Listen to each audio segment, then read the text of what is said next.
একটা সময় আসবে যখন তোমার চারপাশে কেউ থাকবে না। না তোমার পরিবার, না তোমার বন্ধুরা, না তোমার কোনো পরিচিত মানুষ। তুমি একা, সম্পূর্ণ একা। শুধু তুমি আর তোমার আমল।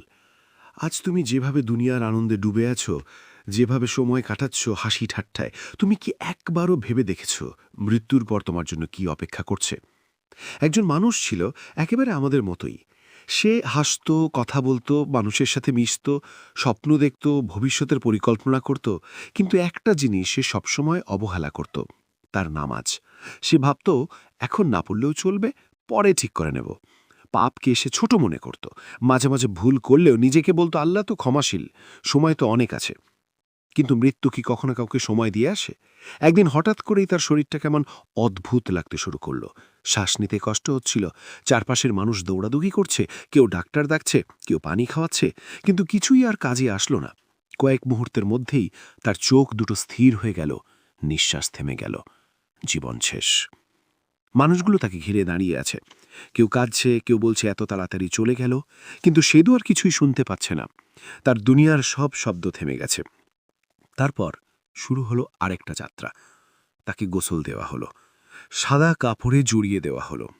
যে শরীরটা নিয়ে সে এত গর্ব করত, আজ সে শরীর নিথর হয়ে পড়ে আছে। কেউ তাকে ডাকছে না, কেউ তার সাথে কথা বলছে না।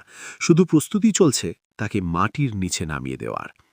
অবশেষে তাকে কবরের মধ্যে রাখা হলো, মাটি চাপা দেওয়া হলো। একে একে সবাই চলে গেল। প্রিয় মানুষগুলো আর থাকল না। কবরের ওপর শুধু নীরবতা। কিছুক্ষণ পর চারদিক ঘুটঘুটে অন্ধকার, এমন অন্ধকার যার সে কোনোদিন কল্পনাও করেনি। নিঃশব্দ, ভারী, ভয়ঙ্কর এক পরিবেশ। তার মনে হতে লাগলো সে একা, সম্পূর্ণ একা। হঠাৎ সে অনুভব করল সে একা না, এক ভয়ঙ্কর উপস্থিতি। দুজন ফেরেশতা তার সামনে এসে দাঁড়ালো। পরিবেশ আরও ভারী হয়ে গেল। তার বুক কাঁপতে লাগলো। ভয়ে তাকে পুরোপুরি গ্রাস করল। প্রশ্ন শুরু হলো। সে উত্তর দিতে চাইল, কিন্তু তার জিহ্বা যেন আটকে গেছে। যে প্রশ্নের উত্তর সে জীবনে কখনো গুরুত্ব দেয়নি, আজ সেই প্রশ্নের জবাব দেওয়ার সময় এসেছে। কিন্তু তার কাছে কোনো প্রস্তুতি নেই। হঠাৎ সে দেখল তার আমলগুলো তার সামনে রূপ নিয়ে দাঁড়িয়ে আছে।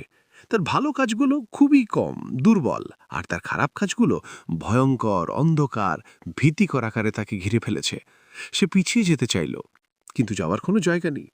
তার গুনাহগুলো যেন তাকে চেপে ধরছে, শ্বাস নিতে কষ্ট হচ্ছে। ভয় আর অনুশোচনায় সে ভেঙে পড়ল। সে চিৎকার করতে লাগলো, আমাকে বাঁচাও, কেউ নেই, আমাকে এখান থেকে বের করো। কিন্তু কোনো উত্তর নেই, কোনো সাহায্য নেই, কোনো বন্ধু নেই, কোনো আত্মীয় নেই। সে তখন বুঝল দুনিয়ার সব কিছুই ফেলে এসেছে। তার টাকা, তার সম্পদ, তার প্রিয় মানুষগুলো, কেউ তার সাথে আসেনি। শুধু এসেছে তার আমল। সে কাঁদতে লাগলো, এমন কান্না যে আগে কোনো দিন করেনি। সে বলতে লাগলো, হে আল্লাহ, আমাকে আরেকটা সুযোগ দেওয়া, আমি ফিরে যেতে চাই, আমি নামাজ পড়ব, আমি আর পাপ করব না, আমি ভালো মানুষ হব, শুধু আরেকটা সুযোগ দাও। কিন্তু সময় তো শেষ।